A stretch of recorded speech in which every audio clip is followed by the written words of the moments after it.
customer loyalty. So let's start with, when you're focusing on streamlining maintenance, optimizing efficiency within operations, how should business leaders look at and possibly rethink their e-commerce approach?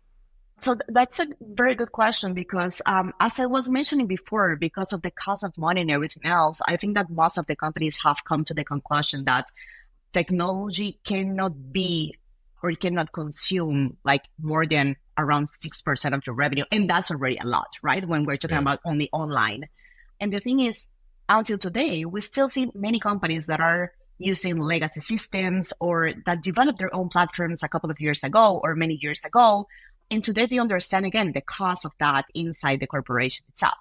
So I think there is a huge calling today to the leaders itself to take a look at the cost internally.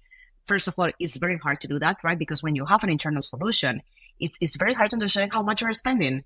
Usually you have like transversal areas. So you have like an IT team that works not only for e-com, but also works for different areas. So it's something very hard to do. But definitely the thing is, and the point is, there is a huge cost in technology today, especially those companies that have, again, internal systems or legacy systems.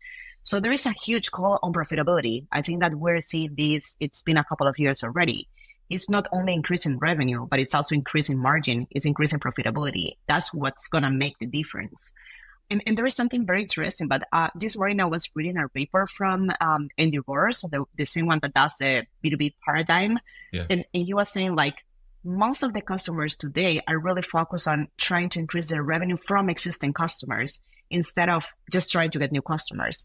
Because again, the cost of trying to get new customers is just crazily expensive. So there is no way to focus on that again. And also, companies are being very, very pressured to kind of increase the short-term results, especially companies that have like private equity behind. Like you really need to start showing results in the short term. They don't, like before, what we were seeing is like you had a 5 years planning, right? You have 5 years to show them a little bit of ROI. Right. Today, that's not a possibility anymore. So we are definitely living in a different world in which, again, like short-term results, profitability, that should be the focus. The other thing that I was going to mention, Greg, in something that you asked me is like maintenance, right? And I think this is a key thing. Companies came to the conclusion that the most expensive thing and the hardest thing to do is not to build, it's to maintain. Especially when you have internal solutions and when you kind of depend upon developers, there is a lot of turnover in developers. And every time that developer leaves, you get a new one that wants to build from scratch because they always think they're going to do better than the one before, which can be, right? But at the same, it's like you're entering this endless cycle of technology coding that doesn't really allow you to modernize and to bring innovation.